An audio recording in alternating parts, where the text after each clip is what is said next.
When we started this journey, a journey like there has never been before, there's never been anything like this.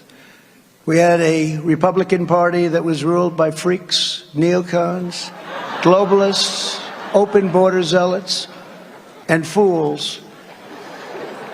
But we are never going back to the party of Paul Ryan, Karl Rove, and Jeb Bush.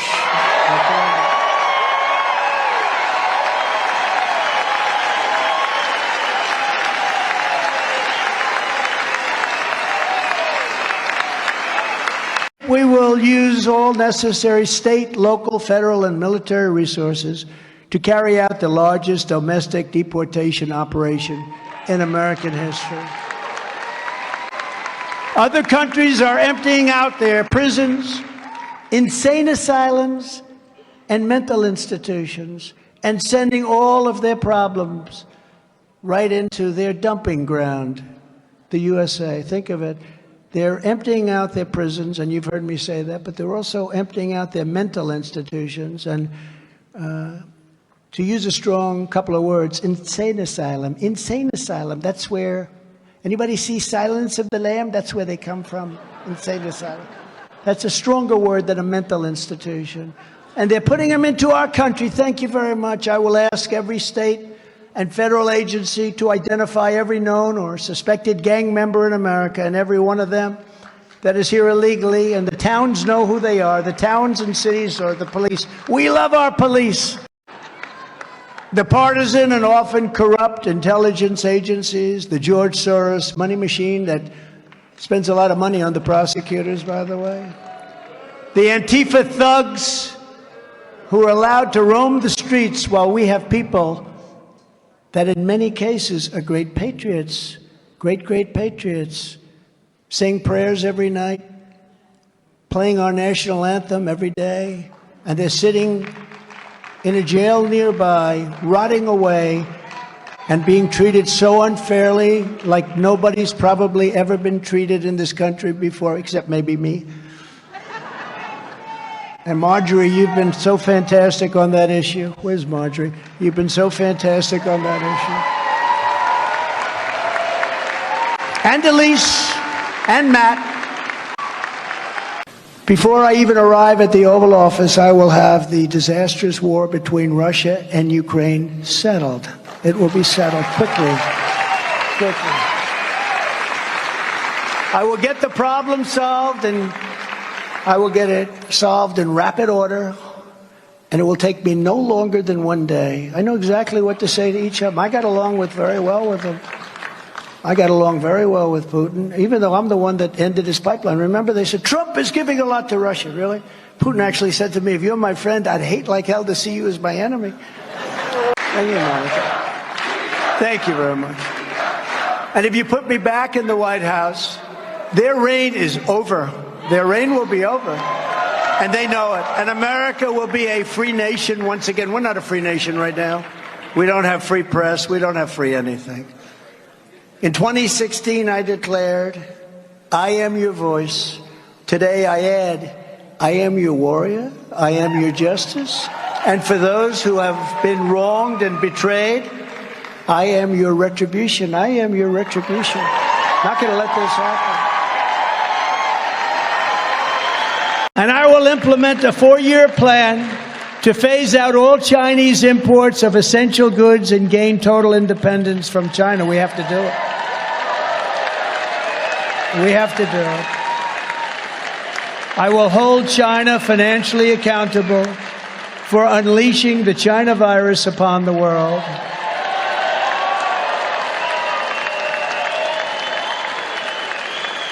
And I will again withdraw from the WHO, which stands for We Hide Outbreaks. We hide outbreaks. The United States was paying. Thank you. You know, I'd like to be able to report that we're just in a crisis or there's a crisis coming, but that's not the case. There's no longer a gathering storm. The storm is here. What you have now is you have two converging crises. A crisis of capital markets and economics, and a crisis of geopolitical and military. Look what happened since Trump left office. Ayatollah's going to Beijing, having a military ceremony, going to bring Xi to Tehran. You got the merger of the KGB and the CCP. You've got Erdogan. You have our great allies in Saudi Arabia transferring oil to Chinese currency away from the US dollar. You have a convergence on the Eurasian landmass. And what are we doing? We're turning over our foreign policy to Zelensky to let him determine whether he's going to go take Crimea or not.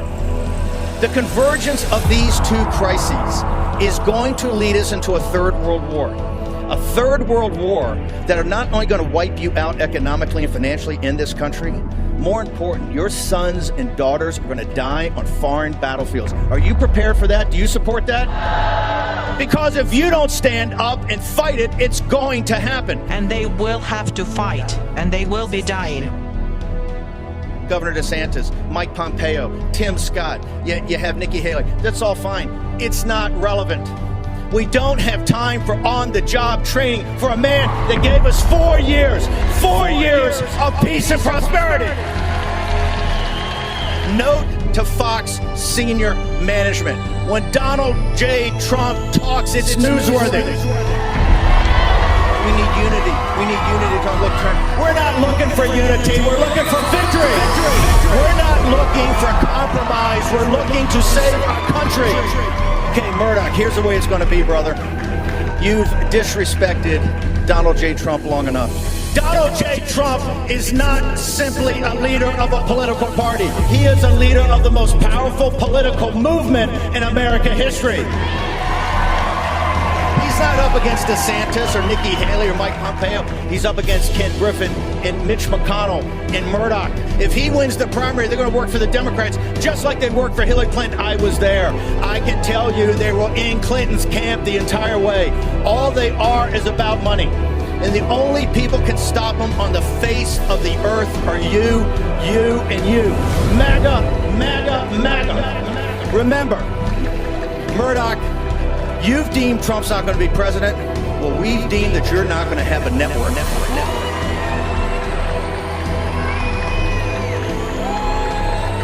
If your task and purpose is to take your country back, this country will be saved.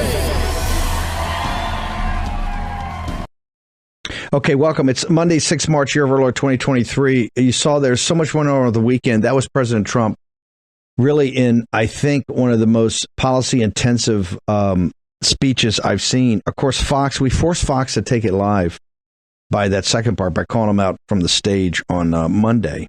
And then they took it live for, I don't know, hour and a half, 2 hours, the length of it. And then they had, I think it's John Scott. You know, his son went to West Point. He's a pretty straight guy. He's a news anchor, I think, in the early evening on Saturday. And he had a guy, and they had some, I don't know, some guy I've never seen before there, because Fox had no real representation. They weren't taking anything live from CPAC because they didn't want to give any support to Trump. And the guy sits there and goes, you know, there's nothing really newsworthy here. He didn't say anything new. Brother, you got to listen to he talked about mass deportations, getting a peace deal in Ukraine. He talked about decoupling for China, reparations for the COVID CCP COVID-19 virus, reparations, dropping out of the WHO, which he called we hide outbreaks. Talk about stopping the Third World War. When after said we're never going to go back to the Republican Party of Paul Ryan, Karl Rove, and Jeb Bush, the Bush apparatus. There was we just picked out some basic ones. Talk about going after and reforming the intelligence agency, the administrative state, the deep state. What other politician? They slobber all over DeSantis, and DeSantis speaking at the Reagan Library. It was a good speech, but it was a speech kind of like on domestic policy and focused on Gavin Newsom and this kind of tit for tat. We're at the beginning of something, you know, this Third World War and the financial crisis are not small things. They are it. It is the main thing. And keep your eye on the main thing. Trump goes through, I think, 10 major policy decisions. What a politician ever talked about domestic deportations? What politician has ever talked about bringing the intelligence agencies to heel? What politicians ever talk about not going back to the junta of the Bush junta and the Bush establishment? Who's ever talked about withdrawing from WHO? Who's ever talked about decoupling, one of the central economics of the of the of what we're talking about on all finance and economics is this inextricably linked economy on the globalization with China. The biggest issue we had, and the one China is most concerned about, is the decoupling. He mentions that within 3 or 4 years, I'm going to totally decouple. I'm going to stop all the trade. And then he goes and talks about reparations, that I'm going to get money back for what they did.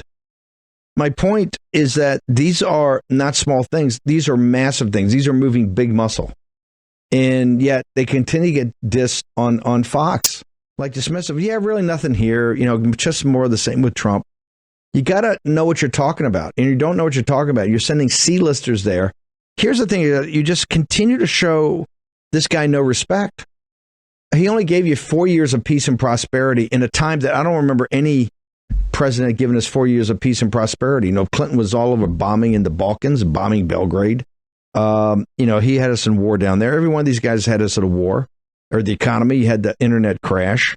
Right after Clinton, after jacking up that market, the internet stock crash, the NASDAQ and the stock market crash based around these internet stocks. And then you look at the disaster of George Bush, worst president in history, including Buchanan. Obama, the way he took care of the financial crisis. Of course, he got us more even involved in Iraq and Afghanistan, had the surge in Afghanistan. Just on and on and on and on and on. Trump gives you 4 years of peace and prosperity, and they show no respect.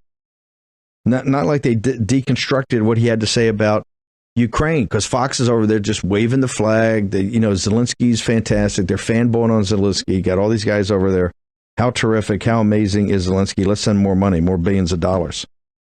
I gave an interview with Nigel. It actually played today, and I think heads are blowing up in Great Britain right now because I said, hey, we're out. We're not going to pay. We're not going to sit there and just continue to shovel money into Ukraine. Those days are over. And if we need to, the UK is going to have to start figuring out their own defense, because us paying all this money for NATO is just not worth it to us.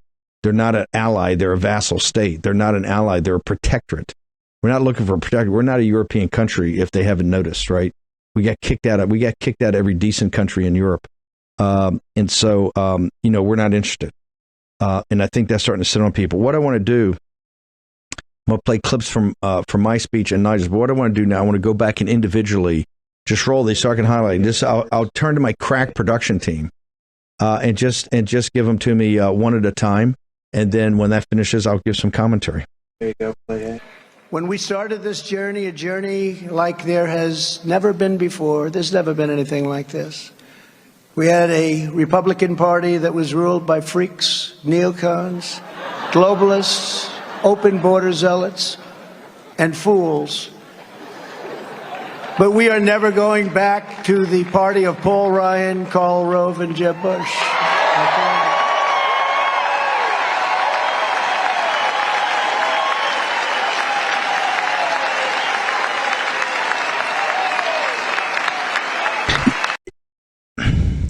Yeah, the reason Fox doesn't break that out or do some sort of deconstruction of the speech is that they're the channel for that. They're the Bush channel. And here's why. It's not just, remember, we got to take out personalities and talk about the systemic nature of this, the systems problem. And the systems problem is that they're supporters of the neoliberal, neocon world order, right? Where you just keep, you have this massive government spending, you have these central banks that are kind of essentially in charge. They keep funding this, and the asset classes keep rising, and the powers that be, or what I call the oligarchs, the 1%ers, own all the assets, most of the stocks, the private companies, and a lot of the bonds and real estate, and they just make their wealth continues to go up as the central banks continue to fund this. But Trump, what he calls them freaks. Right, and he names them right there: Paul Ryan, Karl Rove, Jeb Bush, the Bush apparatus. And when he came on in 2016, what people forget here is that, or don't remember, or never knew, is CPAC canceled him in 2016. The whole old guard Republican Party canceled him. He had to turn his jet around midstream. He did not speak at CPAC in 2016 when he was within 60 days, 80 days of winning the nomination. And I think was a week or so away from having a blowout on Super Tuesday. He was disinvited at CPAC in 2016. So right there, he's hammering hammering the old guard who don't want to give it up. That's why many of these people didn't attend. And that's fine if that's the way it's going to be. But I keep telling people that this is, you talk about uniting. They don't want to unite. They just want to continue to control you. And if they get beaten, they're going to sit there and go, we're not going to support Trump. You see that happening right now. Now, I think you've gotten Sununu and others that are saying, well, yeah, I'll do the nominee, but they're still saying, oh, it's going to be DeSantis, so it won't be Trump. But I think we've browbeaten these people enough that they say they will support Trump. So this is kind of central. As the apparatus I talked to you about, that is, and I said in the speech, is against Trump, it's the oligarchs on Wall Street, led by the Ken Griffins of the world. You then got Mitch McConnell, his donors, but really those senators that have really empowered Biden, the collaborationists. Everything Biden passed was with their help, including all these horrible spending bills. Then you have Murdochs, and the Murdochs are on the record. The reason I went so hard at them the other day, and they blinked because they put Trump on for 2 hours. They would have never covered this at all. They were never covered. They giving you a highlight or two at most, but nothing live. And think about that. That's the thing about disrespect. It just gets me. A guy gives you 4 years of peace and prosperity in very troubled times, and they don't have enough respect for the audience to think, hey, maybe people ought to want to hear from him. Maybe they want to talk about Ukraine. Maybe they want to talk about some of the things that are happening geopolitically. Maybe he wants to talk about CCP partnering up with Putin. Or maybe we want to talk about him. Remember, Trump brought peace to the Middle East with the Abraham Accords. The Abraham Accords are not perfect. It's a start, right? You normally have turmoil over there all the time. It's a start. He waved off, sending missiles into Iran that a lot of the neocons wanted to do. I was the one guy that came to his assistance during on the cruise missile strike on Syria, which I think is the only military action he took the entire time, where, in the National Security Council, I was, outgunned, 20, because all the neocons, yeah, let's go and drop some cruise missiles at these guys. Says not going to do anything. It's just more Clinton-esque. But Trump was always against that. He brought, with Rick Grenell and those guys, it kind of brought peace to the Balkans. They actually had, some deals there that we hadn't had before. So this guy brings you 4 years peace and prosperity, and we're too busy, doing other things. And on Fox, we can't show it live. East Palestine, he goes and changes the arc of the story. Can't do it live. Oh, because they got such a big show. It's so important what they're doing. I don't know, 2 in the afternoon. Where I think he was there from 2 to 3:30 or 1:30 to 3, about an hour and a half. There's too much hot stuff on Fox to show Trump live. No, what they're trying to do is promote other candidates and suppress his voice and give him no voice. And we're not going to stand for that. We've said that. And already we know they're blinking. We know they're running around incredibly nervous. And they should be, because they don't have any respect. They have fear, loathing, and contempt of their audience. And it's not acceptable. Let's go ahead and play another clip. We will use all necessary state, local, federal, and military resources to carry out the largest domestic deportation operation in American history. Other countries are emptying out their prisons, insane asylums, and mental institutions, and sending all of their problems right into their dumping ground, the USA. Think of it. They're emptying out their prisons, and you've heard me say that, but they're also emptying out their mental institutions. And to use a strong couple of words, insane asylum, that's where, anybody see Silence of the Lamb? That's where they come from, insane asylum. That's a stronger word than a mental institution. And they're putting them into our country. Thank you very much. I will ask every state and federal agency to identify every known or suspected gang member in America, and every one of them that is here illegally, and the towns know who they are, the towns and cities, or the police. We love our police. Okay, I mean, that is what other person. Look, they've gamed the system, as we say here on the show, and you've got the CIS, right? Center for Immigration Studies with Todd Bensman and the team that have come up, and Todd says, hey, they project there's already been 6 to 7 million in here in the first couple of years of Biden's regime. By the time Biden's term ends, there'll be 12 to 15 million illegal aliens that came in through the gamed asylum system. Okay, think about that for a second. 12 to 15 million. Are you kidding me? And Trump's the first person. What other Republicans out there talking about deportation? You hear Nikki Haley talking about that? You hear Mike Pompeo talking about it? Hear anybody? My point is when a guy talks about deportations and he focuses part of it on the law and order, part of it on the people that have mental problems, part of it, he calls it the insane asylums, calls it the prisons. We know there are opening of some of the prisons to let people in, the criminal elements, but it's even deeper than that. He talks about the largest deportation program in American history. That's newsworthy. And that's a commitment to the American people. We're just not going to allow what Biden's done to our country to stand. And I think that that's got to be explored and debated. And I'm really glad that President Trump put that forward because it needs to be talked about. What are you going to do after Biden regime's over? We're just going to allow the 15 million to stay here you hear from Todd Bensman how they broke the immigration laws chapter and verse. So no, it's not just newsworthy. That's newsworthy in a big league way.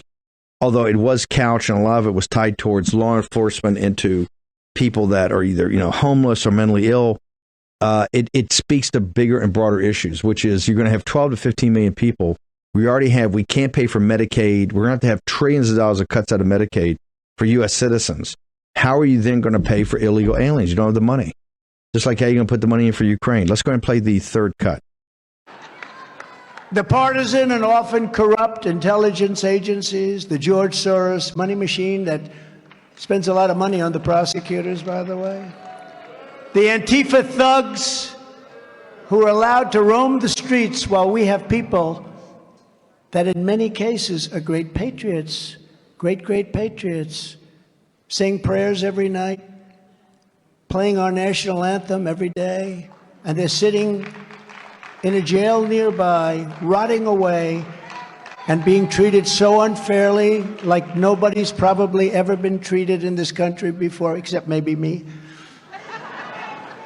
And Marjorie, you've been so fantastic on that issue. Where's Marjorie? You've been so fantastic on that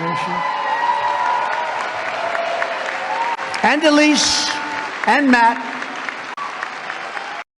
In that regard, the president's talking there about the administrative state. He's going to go after the administrative state, particularly the intelligence agencies, which have been terrible, right? And it's been a big bone of contention with President Trump. But he's going to sit there. He's going to take on the intelligence agency. This is what we keep talking about: the administrative state, the problems with the national security apparatus, the problems with the legal, the FBI, and the Justice Department.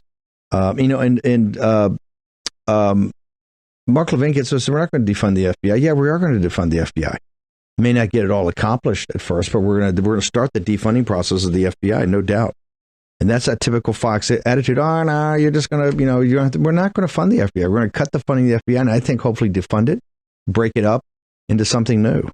Then Trump talks about the J6 prisoners. What other politician, is Pompeo talking about? Nikki Haley? Is DeSantis? Anybody talk about the J6 prisoners? Right there, he says he's going to deal with it. The J6 prisoners, and many have been unfairly treated, living in a gulag. And he talks about Marjorie Taylor Greene, MTG. This made this one of her biggest things. My point is, this is afterwards. The guy says, well, there's no real news here. And they kind of dismissed the speech. The speech was loaded with major policy initiatives that, quite frankly, some of them quite startling. But you just have to listen and you have to understand the state of play here, where they fawn all over everything that DeSantis says. And Governor DeSantis says some good stuff, but let's be honest, the Disney deal is not anywhere near what it's reported to be. It's a good start. Don't get me wrong, it's a very good start. But it's nowhere near it isn't. But they continue to fawn over Nikki Haley and Mike Pompeo and Tim Scott and show complete, total disrespect for President Trump. Do we have another clip or we can go to... I tell you what, let's hold the clips. We only got about a minute to break, and I want to make sure we get these all in because he's got some others, he would say, beauties.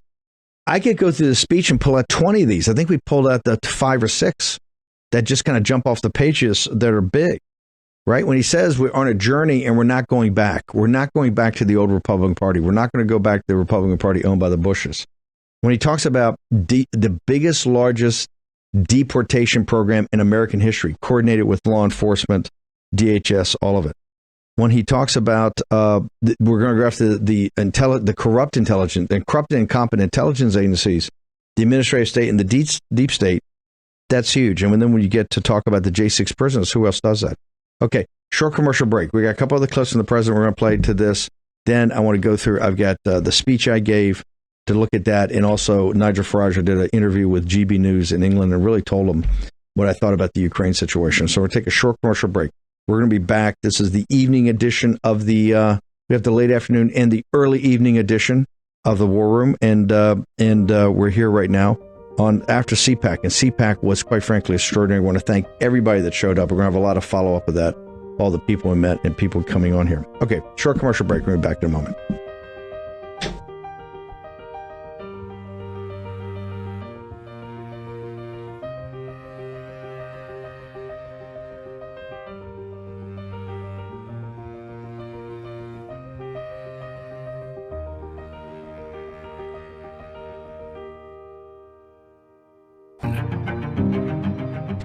They used to have a saying when I was in Hollywood, when you give a rough cut to something, they go, there's a lot of gold in here. The president's speech, look, it went on, and it was a combination of the speech itself and then him doing his impromptu riffs. I actually think my recommendation for at least the next couple of weeks is just to get off the glass, as I call it, the teleprompter, and he should just take a couple of these themes and just roll with it and just let Trump be Trump for a while. Let's see how that's going. But it was a long speech, and it was a meaningful speech. First off, when he says we're not going back, because that's the underlying fight that's going on. When he says we're not going back, we're on a journey, we're not going back on that journey, we're not going to go back and turn this party back over to the globalist, establishment. Because that's where, the anti-populist, the anti-nationalist, the anti-America First, the anti-MAGA movement, we're not going to do that. That in and of itself is news. Now he says, I am your retribution. Of course, that's what they all melted down about. But there was significant policy. If you see, and if you're in MAGA, these are the things you're looking for. These are the things you're saying, hey, I wish some of this was done in the first term, but hey, I got it. Boom, we'll do it in the second term. And make them be commitments. And this is why with Fox, I have, no problem. What you should do is spend time and deconstruct these. Then you expose also what else. If you compare and contrast, if you really look at Trump's speech and you look at the policy elements from it, and then you look at Nikki Haley's, Mike Pompeo's, theirs were essentially happy talk, very little policies. Let's go and play another cut because I want to play my talk there on Friday. Let's go ahead and play the cut. Before I even arrive at the Oval Office, I will have the disastrous war between Russia and Ukraine settled. It will be settled quickly. I will get the problem solved, and I will get it solved in rapid order. And it will take me no longer than one day. I know exactly what to say to each of them. I got along very well with them. I got along very well with Putin, even though I'm the one that ended his pipeline. Remember, they said, Trump is giving a lot to Russia. Really? Putin actually said to me, if you're my friend, I'd hate like hell to see you as my enemy. Look at that. He talks about the Ukraine. That's a more sophisticated talk. Biden's policy, the U.S. official U.S. policy right now from the commander-in-chief is we're back in Ukraine play. He said that. He says whatever they decide, when they decide to stop fighting, and we know what the Ukraine situation is. The Ukraine situation is to get back all the territory in the Donbass, to get to Crimea back, to have the Russians pay $1 trillion or so in reparations, war reparations for the destruction, and then to have war crimes. Hold these guys available for work, hold them accountable for war crimes, of which Kamala Harris tells them that we formally determined. I haven't seen any evidence of that, of the formal determination, but she tells us it is. Do we have one more cut from the president? Let's go and play the one more cut from him. Thank you, Monica. Thank you very much. And if you put me back in the White House, their reign is over. Their reign will be over. And they know it. And America will be a free nation once again. We're not a free nation right now. We don't have free press. We don't have free anything. In 2016, I declared, I am your voice. Today, I add, I am your warrior. I am your justice. And for those who have been wronged and betrayed, I am your retribution. I am your retribution. Not going to let this happen.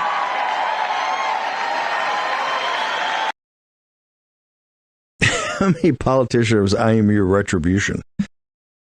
He's talking about going after the administrative state. He's talking about going after the uniparty. He's talking about going after the globalists, as only Trump can do it. And to me, that is pretty breathtaking. That's one of the clips they have played, but you've got to make that part of the whole cloth. What is he talking about? He says, I'll be your warrior. I'll be your retribution. It's pretty evident. These are MAGA policies. It's about America First on America First nationalism. It's about sorting out the financial problems of this country, the economic problems of this country. Also, this global adventurism that we've been on now for, 30 or 40 years. It's gotten terrible in the last 10 or 20, to which now we got, $32 trillion face amount of our national debt. You got $9.5 trillion over at the Federal Reserve. You can't pay any of it back. We're going to have really a slowing economy because of all this. So Trump gives this speech, it's an hour and a half long. We force, and we know this because we heard from people, we forced Fox to cover it. They had no intention of covering it. They didn't even have a senior guy there in the audience, but he sits there and kind of, offhand just throws it off that, oh yeah, it was no news here, nothing really new. Well, no, you got to understand what you're looking at. And if he can't do it, they ought to have enough respect to get a senior person down there to ken. To me, it should be an hour or two of commentary about it, going back and forth. But no, can't do that. Because Murdoch is determined that Trump is not worthy. Here's a guy who's not even an American citizen. Oh, excuse me. He did change his citizenship in the middle of the night to own a TV network. Okay, what I want to do is then kick into my speech. And what I'd like to do, I've kind of changed my mind. I want to play it from the top to the bottom so you guys can hear it all about exactly how I started, the case I built for it, and then the action item. So here we go. This is from CPAC on Friday. The speech I gave about 4 o'clock in the afternoon that triggered the Fox situation. Okay, we're going to go to that, and we'll see you tomorrow morning at 10 o'clock. But watch this in its entirety. Welcome, host of War Room, Steve Bannon.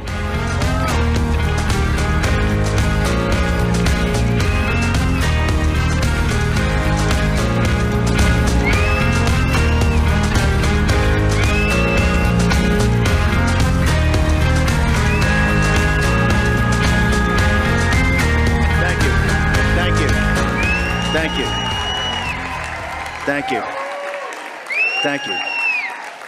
I'd like to be able to report that we're just in a crisis or there's a crisis coming, but that's not the case. There's no longer a gathering storm. The storm is here.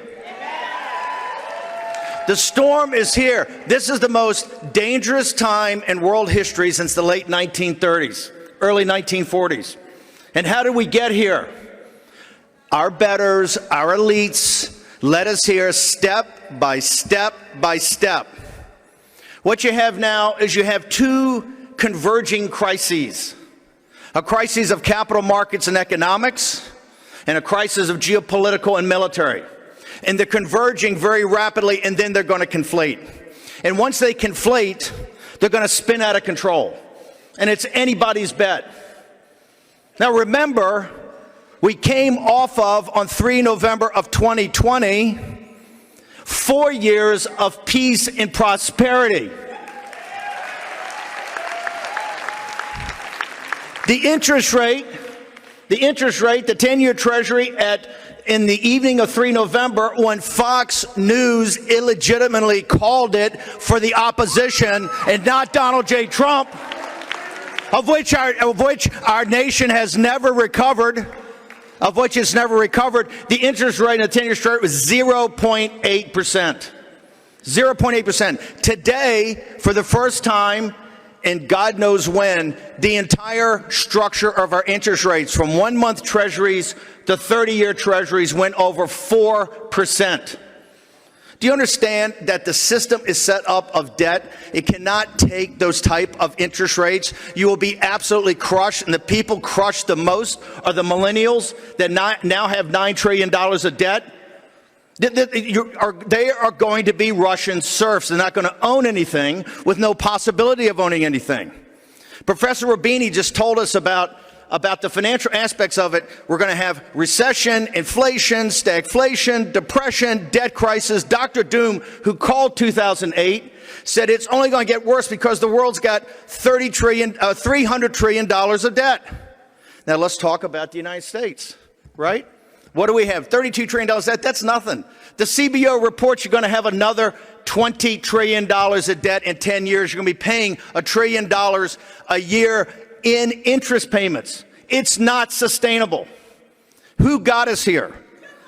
Well, Joe Biden, yeah, but he got here because of the compromise made by the establishment Republicans in the Senate.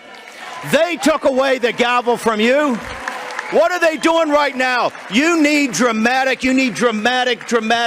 You need dramatic cuts in spending right now, and not one penny increase to the debt ceiling, not one penny. If you prioritize the payments, there's plenty of cash. The cash comes in, we pay off the interest. We pay off any securities that come due. We never default in the debt ever. We pay off Social Security and Medicare. And then we have to have a conversation, right? We have to have a conversation. It's not an easy conversation. All the easy decisions of decades ago. Now, on top of that, this converges, right? This converges on the geopolitical situation. Look what happened since Trump left office. You have the Ayatollahs in Iran, right? Tell us how safe do our allies in Israel feel right now? How safe do they feel? Ayatollahs going to Beijing, having a military ceremony, going to bring Xi to Tehran. You got the merger of the KGB and the CCP. You've got Erdogan. You have our great allies in Saudi Arabia already taking and transferring oil to Chinese currency away from the U.S. dollar. You have North Korea and the radical jihadis in Pakistan. You have a convergence on the Eurasian landmass. And what are we doing? We're turning over our foreign policy to Zelensky to let him determine whether he's going to go take Crimea or not. In all of this convergence, where's Merrick Garland today? Is Merrick Garland at DOJ trying to arrest all the infiltration by the Chinese Communist Party in this country? Is he at DOJ helping Ray say, oh, well, they won't help us on the Wuhan lab. You know, maybe we need help. He's in Ukraine.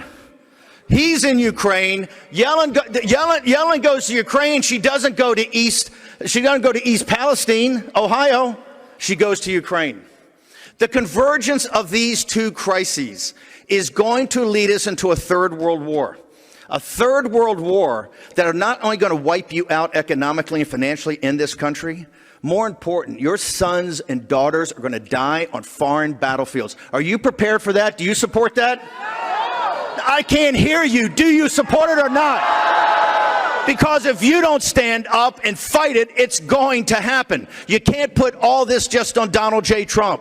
This has to be the American people. You underwrite the entire system. Are you prepared to fight back? Are you prepared to sit down and just take it?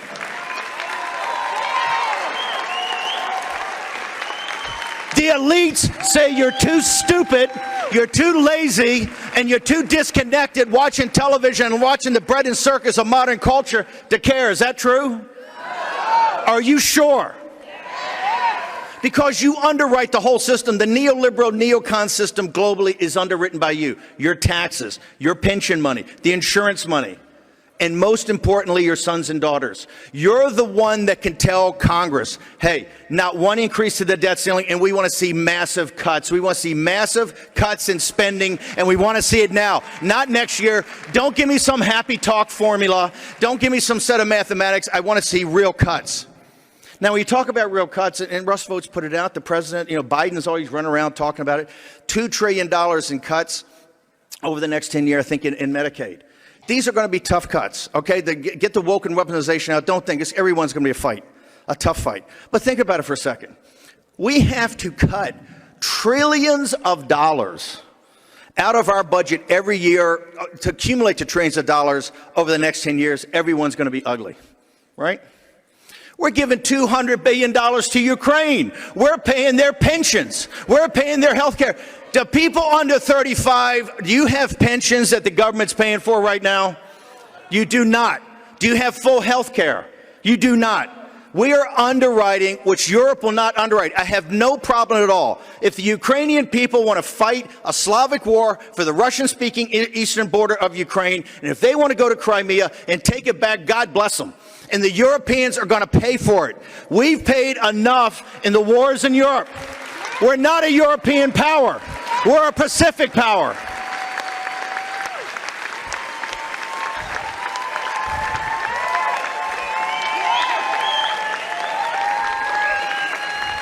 I I need them on Capitol Hill and on Wall Street in the city of London to hear you. Can I hear you? Are you going to send your sons and daughters to this war?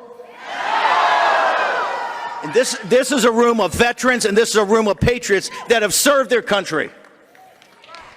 Now, let me tell you where the hard part gets.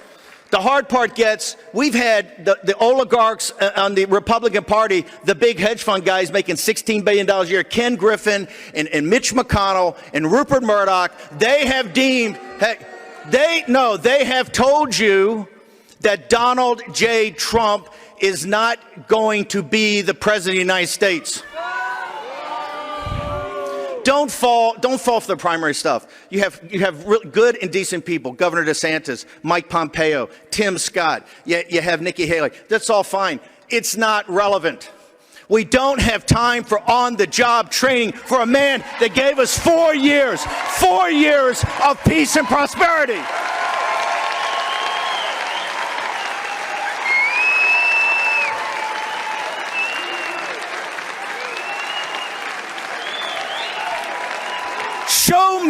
Show me what Ken Griffin has given us. Show us what Mitch McConnell has given us. Show us what Mitch McConnell has given us. Show us what the Murdochs, a bunch of foreigners, have given us. What have they given this country? Nothing.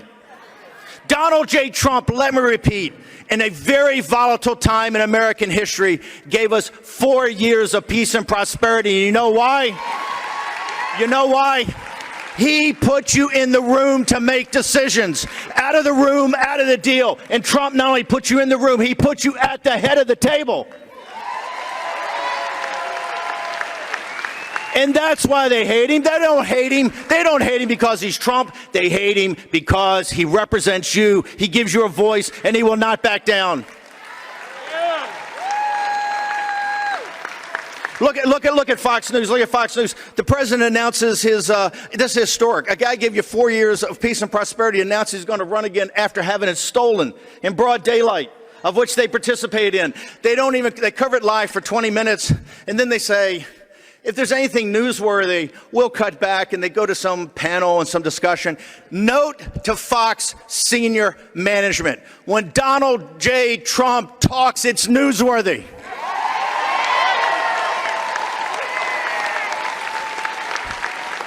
What happened in the first week of January? You had Matt Gaetz and Boebert and the Magnificent Six that stood there and put it all on the line.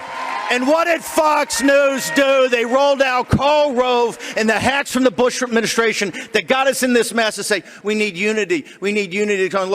We're not looking for unity. We're looking for victory.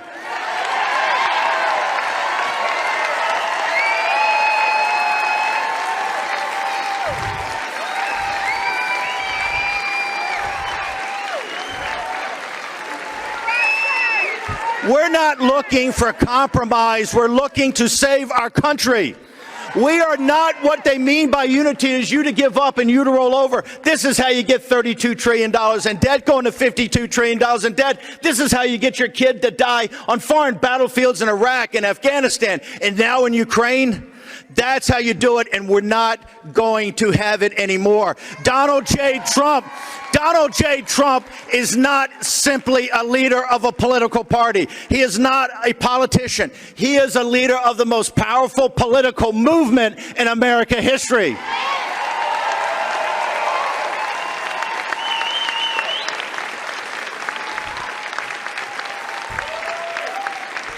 Okay, Murdoch, here's the way it's going to be, brother. You've disrespected Donald J. Trump long enough, okay? He goes to East Palestine and gets the Biden administration. It's a global news event, and you don't cover it live. Is there that much happening on Fox News at 2 in the afternoon that you can't cover him live? He hasn't been on Fox News since he announced for presidency. Let me ask you.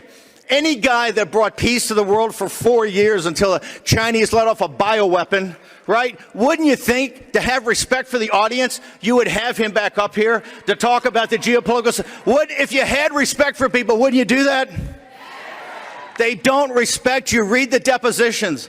The deposition, they have a fear, a loathing, and contempt for you. And you're the ones that can make changes.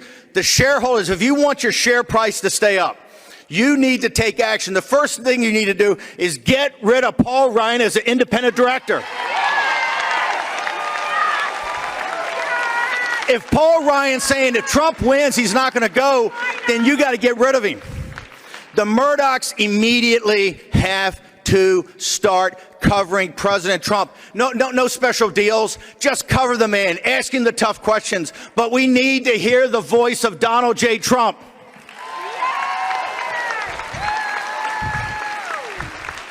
Hey, and old man Murdoch, while you're at it, why don't you no more softball interviews to the guys running against him and no more infomercials, okay? Play it straight. You play it straight, Donald Trump's going to win the primary and Donald Trump's going to win the presidency. Let me leave you with what Trump is up against. He's not up against DeSantis or Nikki Haley or Mike Pompeo. He's up against Ken Griffin and Mitch McConnell and Murdoch, okay? They have deemed if he wins the primary, they're going to work for the Democrats just like they worked for Hillary Clinton. I was there. I can tell you they were in Clinton's camp the entire way. All they are is about money. And the only people can stop them on the face of the earth are you, and you. MAGA, MAGA, MAGA. Remember, Murdoch, you've deemed Trump's not going to be president. Well, we've deemed that you're not going to have a network because we're going to fight you every step of the way.